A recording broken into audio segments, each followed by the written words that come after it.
튀르키예가 또 한 번 세상을 놀라게 했습니다. 지난 3월 24일 튀르키예 해군은 로켓산이 만든 전투함용 근거리 방공미사일 레벤트의 시험 발사에 성공했는데요. 이는 그 이전까지 튀르키예 해군이 사용하던 아셀산제에 비해 더 넓은 교전 범위와 정확성을 가진 것으로 평가받고 있습니다. 튀르키예 방산의 집안 싸움과 경쟁이 시너지 효과를 발휘한 좋은 예라 할 수가 있습니다. 레벤트 미사일은 최대 11km 범위의 방공망을 구축할 수 있으며 적 전투기는 물론 헬리콥터, 무인항공기, 유도미사일 등 포괄적인 공중 위협에 대응할 수 있도록 만들어졌습니다. 대한민국으로선 참으로 부러운 일이라 할 수가 있는데요. 현재 한국 해군이 운용하는 근접방어 무기 체계 대부분은 수입산으로 튀르키예가 이 분야에서 대한민국을 앞지르고 있기 때문입니다. 경쟁적으로 근접무기 체계 개발에 완료한 로켓산과 아셀산은 모두 튀르키예의 대표적인 방산 회사로 두 기업 모두 세계 100대 방산 기업에 포함될 정도로 사업 규모나 포트폴리오 면에서 안정적인 회사입니다. 그러나 경쟁은 아직 끝나지 않았습니다. 대한민국은 기존 미사일이나 함포식 방공망의 국산화를 진행 중이며 새로운 방식의 근접 방어망도 개발 중인데요. 그래서 준비했습니다. 오늘은 해군용 방공망의 중요성과 함께 한국형 근접 방어 체계의 현주소에 대해 자세히 알아보겠습니다.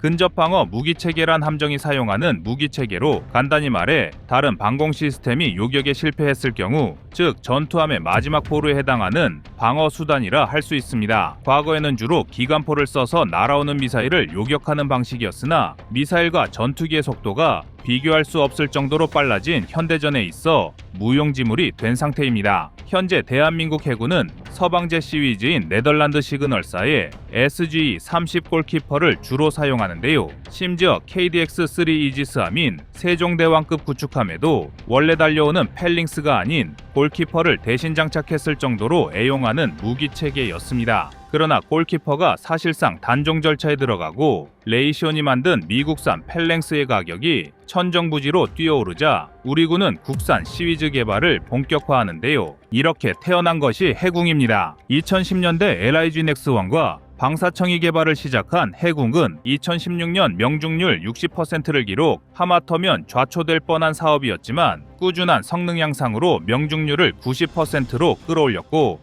2021년 이후 본격 양산에 돌입한 것으로 보도되었습니다. 비교적 최근인 작년 5월 대구급 춘천함에서 실시된 실사격 훈련 영상을 언론에 공개하기도 했는데요. 그러나 국산화율, 명중률, 그리고 가격에서 아쉬움이 남을 수밖에 없으며 무엇보다 세계 시장을 선도하기엔 아직 모자란다는 것이 전문가들의 평가입니다. 이에 우리 군과 국방과학연구소 ADD는 2019년 새로운 시위즈 개발에 본격 돌입 불과 5년 만인 작년 구체적인 성과를 이루고 있습니다. 바로 레이저 대공무기 블록원 개발에 성공한 것입니다. 블록원은 시험평가에서 3km/방 무인기 30대를 모두 명중시킬 만큼 놀라운 명중률을 자랑하고 있으며 2027년에는 이를 확대 적용, 지상방어를 위한 대공방어 시스템으로 활용할 계획까지 세우고 있습니다. 국내 개발된 레이저형 시위즈는 A사 레이더를 장착해 사거리와 반응 속도, 화력이 기존 체계보다 월등히 향상됐고 특히 전방분 산탄 적용 시 군집 무인기 대응 효과가 월등히 향상될 것으로 알려졌는데요. 함정을 넘어 지상에 실전 배치되면 북한 장사정포 위협에 대응하기 위한 수도권 대공방어 태세도 더욱 정밀하게 보강될 전망입니다. 사실 개발 속도는 물론이거니와 성능마저 믿기지 않을 만큼 압도적인데요. 사실상 이스라엘에 이어 대한민국이 전 세계 두 번째로 광학 무기를 실전 배치한 나라가 되는 것입니다. 심지어 미국마저 아직 레이저 대공무기를 실전에 배치하진 못했습니다. DMS-HORAD 통칭 가디언이라고 불리는 미국의 레이저 대공무기는 기계화 부대 1개 소대에 스트라이커 장갑차 4대에 탑재되어 현장 테스트를 거치고 있는데요. 즉 대한민국과 미국이 서로 먼저 레이저 무기를 실전에 배치하기 위해 각축전을 벌이고 있는 셈입니다. 군사기술력에서만큼은 1, 2위를 다투는 나라들과 대한민국이 어깨를 나란히 한다는 게 정말 감회가 남다른데요. 그런데 사실 여기에는 피치 못할 사정이 있습니다. 이토록 빠른 속도로 레이저 대공무기 블록원을 개발할 수밖에 없었던 이유는 북한의 장사정포와 무인기 때문이었습니다. 북한은 현재 기존 170mm 곡사포와 무유도 240mm 방사포에서 유도 기능을 갖춘 240mm 300mm, 600mm 초대형 방사포로 우리 군을 위협하고 있으며 무인기 도발 역시 멈추지 않고 있습니다. 2022년 북한 무인기 출현 당시 우리 군은 AH-1 코브라를 출격시켰는데요. 하지만 AH-1 코브라가 20mm 기관포 100여 발을 발사했음에도 끝내 북한 무인기를 격추하는 데 실패하고야 말았습니다.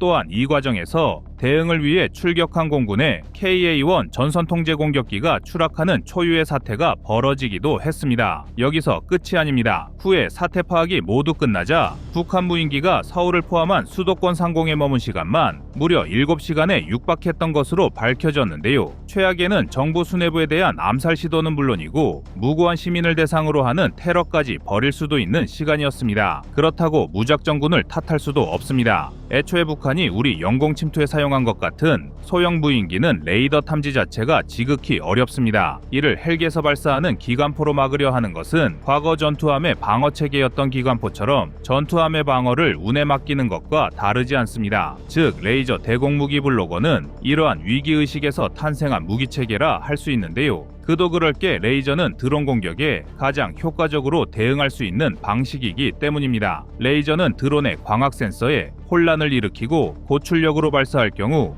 물리적으로 아예 파괴해버릴 수도 있습니다. 바로 이 때문에 대한민국은 물론이고 미국, 이스라엘처럼 분쟁 가능성이 높은 나라들이 적극적으로 레이저 대공 무기를 개발하고 있는 건데요. 일례로 최근 펜타곤에서 유출된 기밀문서에 따르면 중국은 최소 마하3 이상의 빠른 속도로 비행하는 고고도 정찰 드론 WZ-8을 개발 중입니다. 만약 WZ-8C 순조롭게 실전 배치까지 끝마친다면 지금의 대드론 방공망 수준으로는 한반도 나아가 미국까지 심각한 안보 공백이 제기될 것입니다. 드론이 미래전의 새로운 선두주자로 대두하고 있는 만큼 대공무기 체계에도 기존의 틀을 깨부술 새로운 체계가 필요해진 것입니다. 무기화된 레이저는 포탄 같은 물리적 수단이 아니라 빛을 이용한 지향성 에너지로 목표물을 타격하는데요. 예를 들어 이스라엘에서 배치한 아이언빔의 경우 20에서 30kW의 출력에 사거리는 약 2km 내외입니다. 발사 속도는 분당 10여 발로 5, 6초면 한 개 목표물을 파괴할 수 있습니다. 그리고 당연히 빛을 무기로 사용하는 만큼 발칸포 등에서 문제가 되었던 도비탄 걱정도 없는데요. 그리고 무엇보다 가장 획기적인 건 가격입니다. 아이언빔의 경우 발사 가격이 한 발당 약 1달러로 발사 가격이 저렴해서 대량으로 배치하는 데 유리합니다. 단적인 예로 사드의 경우 한 발당 약 100억 원이 넘어가고 맨페즈인 신궁도 미사일 한 발이 2억 원에 육박하는데요. 이로 인해 드론은 꼭 상대방을 타격하지 않더라도 값비싼 방공 미사일을 소모시키는 것만으로도 충분히 제 몫을 하는 무기체계가 되었습니다. 반면 레이저는 압도적인 가성비로 오히려 드론을 값비싼 무기로 만들어버리는데요.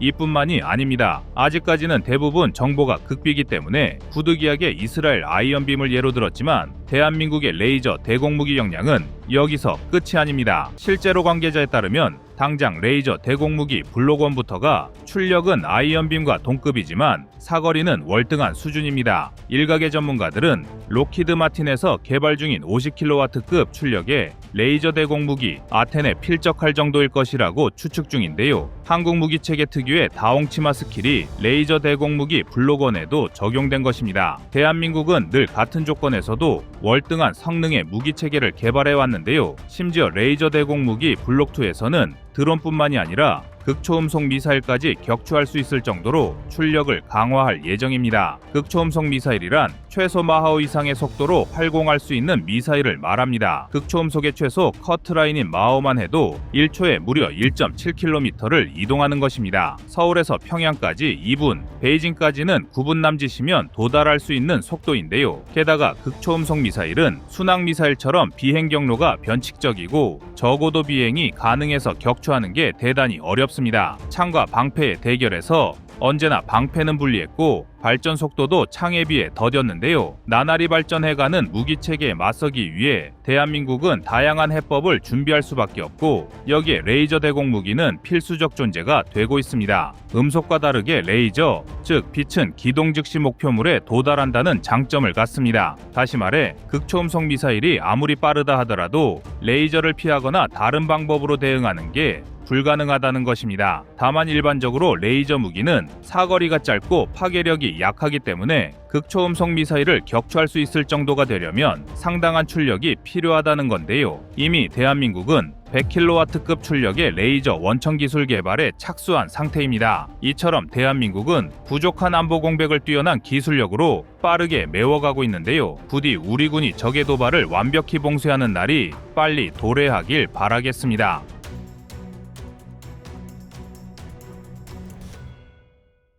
다음은 25년 3월 26일 북한 미사일 대응 영상입니다. 한미연합훈련 자유의 방패 종료일인 20일 북한은 새로운 형태의 대공미사일 별지일 2호를 공개했습니다. 북한이 이번에 공개한 지대공 미사일 체계는 이미 5차례의 시험 발사를 모두 마친 상태로 현재 양산 단계에 돌입한 것으로 추측되는데요. 우크라이나 침공 과정에서 보인 북한과 러시아 간의 군사 밀착 협력을 볼 때 러시아에 관련 첨단 기술의 자문이나 기술 이전 가능성이 농후한 것으로 전문가들은 분석하고 있습니다. 즉, 별지 미사일은 러시아의 기술이 녹아든 북한판 S-300이나 S-400 개량형으로 보이는데요. 재원상 대한민국이 보유한 패트리엇 팩3나 주한미군의 고고도 미사일 방어 체계에 준하는 요격 능력이 있는 것으로 평가받고 있습니다. 그러나 대한민국에 닥친 진짜 위협은 가까운 미래가 아닌 현재입니다. 전쟁의 역사에서 방패는 언제나 창의 발전 속도보다 뒤처져 있으며 이는 오늘날도 마찬가지입니다. 후술하겠지만 청홍 시리즈가 충분한 생산을 통해 전군에 배치되기까지는 상당한 시간이 필요할 것으로 보이는데요. 심지어 전 세계적으로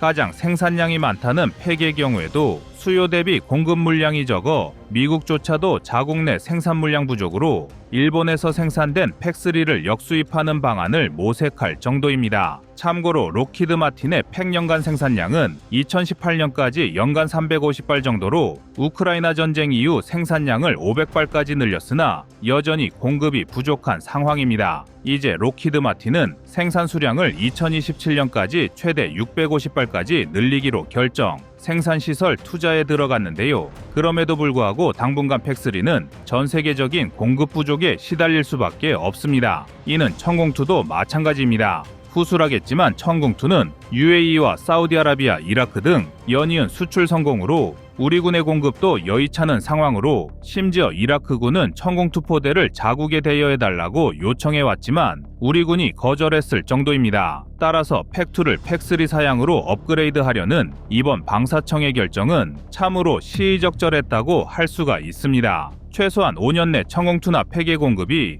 원활치 않은 상황에서 방공망의 허점을 그냥 두고 볼 수 없는 것인데요. 구슬이서 말이라도 꿰어야 보배인 법. 아무리 좋은 무기 체계를 갖췄다고 해도 현재 충분한 수량을 확보하지 못했다면 차선책을 선택하는 것이 최고의 방법일 것입니다. 그러나 사실 대내외의 전문가들이 침이 마르도록 칭찬하는 천공조차도 전술했던 북한의 경우처럼 러시아의 미사일 기술에 도움을 받았다는 사실은 부정할 수 없습니다. 천공은 한국의 방위산업 역사에 한 획을 그은 불곰 사업의 성과물로 냉전 종식 후 경제적 어려움을 겪던 러시아가 한국과의 협력을 통해 일부 군사기술을 이전하게 된 사건인데요. 한국은 구소련 러시아로부터 추진체 기술을 포함 요격미사일 기술, 공기부양정 기술, 복합장갑 기술, 워터제트 기술 등 다양한 핵심 군사기술을 이전받았고 이는 현재 방산강국 대한민국이 있게 한 토대가 되었습니다. 그러나 천공의 성능이 단순히 러시아 기술 덕분만은 아닙니다.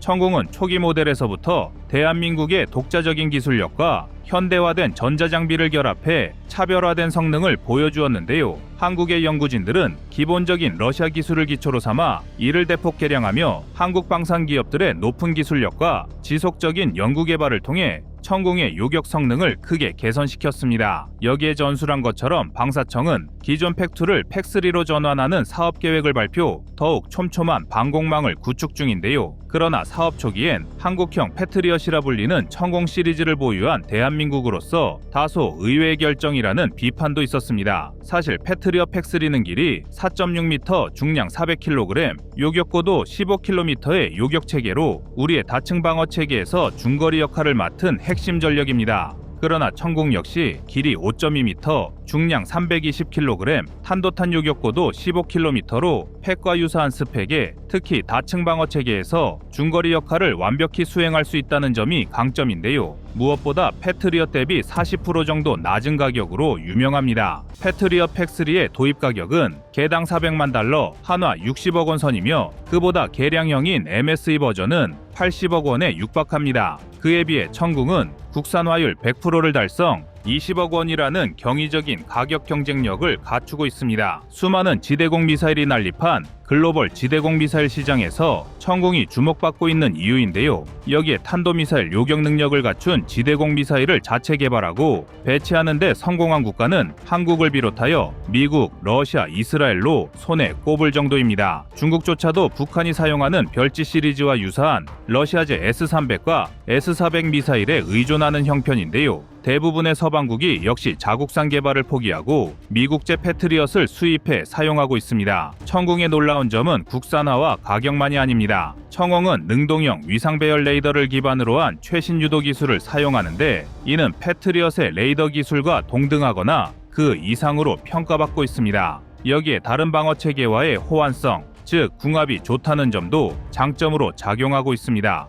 천궁은 한국의 엘셈과 함께 다층 방어 체계 구축이 가능합니다. 이는 향후 유럽 국가들이 단일 플랫폼을 넘어선 통합 방어 체계가 필요할 때 천궁을 선택하게 할 중요한 요소가 될 수 있습니다. 우크라이나 전쟁으로 인해 유럽 국가들의 방위 예산이 대폭 증가하고 있으며 특히 중거리 미사일 시스템에 대한 수요가 꾸준히 증가하고 있는데요. 성능이 뛰어난 만큼 많은 나라가 천궁을 찾고 있습니다. 예를 들어 기존의 호크 미사일을 대체할 신형 중거리 지대공 미사일 구입 사업을 추진하고 있는 말레이시아군은 1차 도입한 천궁의 만족 지속적인 구매를 타진 중이며 UAE 역시 빠른 납기에 반해 천궁을 선택했습니다. 여기에 우크라이나조차도 천궁을 원했다는 점이 언론을 통해 알려지며 천궁의 인지도와 신뢰도는 더욱 상승했습니다. 천궁2는 탄도미사일과 항공기 등 다양한 공중 위협에 대응할 수 있는 능력을 갖추고 있는데요. 이러한 기술적 우수성은 현재 천궁을 운영 중인 중동 국가들의 방공체계 강화에 큰 도움이 되고 있습니다. 천궁 시리즈는 패트리엇과 달리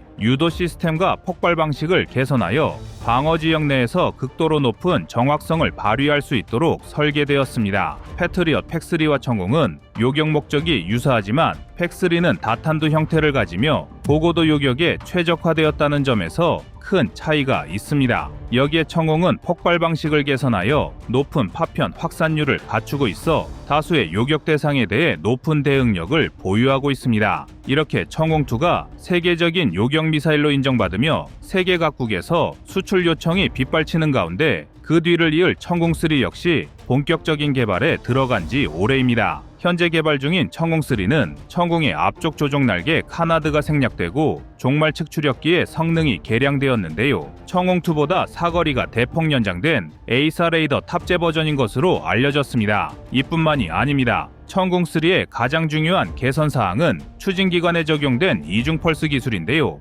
고체 연료를 두 칸으로 나누어 두 번의 가속을 제공하는 방식으로 기존 천궁 대비 사정거리를 최대 5배가량 늘렸습니다. 이처럼 천궁 시리즈의 연이은 성공은 단순히 하나의 무기 체계를 만드는 것을 넘어 한국 방산의 독자적인 기술력이 집약된 결과물로 평가받고 있습니다. 물론 천궁2의 수출 물량을 대기도 버거운 마당의 천궁3의 양산에 이어 현장 배치까지는 험난하고 지리한 여정이 예고된 상태인데요. 팩2의 팩3 개량 사업으로 대한민국 방공망은 일단 급한 불은 끌 수 있을 것으로 전망되고 있습니다. 그러나 이는 미봉책에 불과합니다. 따라서 한국 방산 기업들은 미국산 미사일의 미국산 업그레이드에 의존하는 방법보다는 장기적 목표로 접근이 필요할 텐데요. 천궁이 그랬던 것처럼 국산화율 100%의 천궁3로 다시 한번 세계 시장에 도전해야 할 것입니다. 이상 꺼리튜브의 두 번째 미션이었습니다.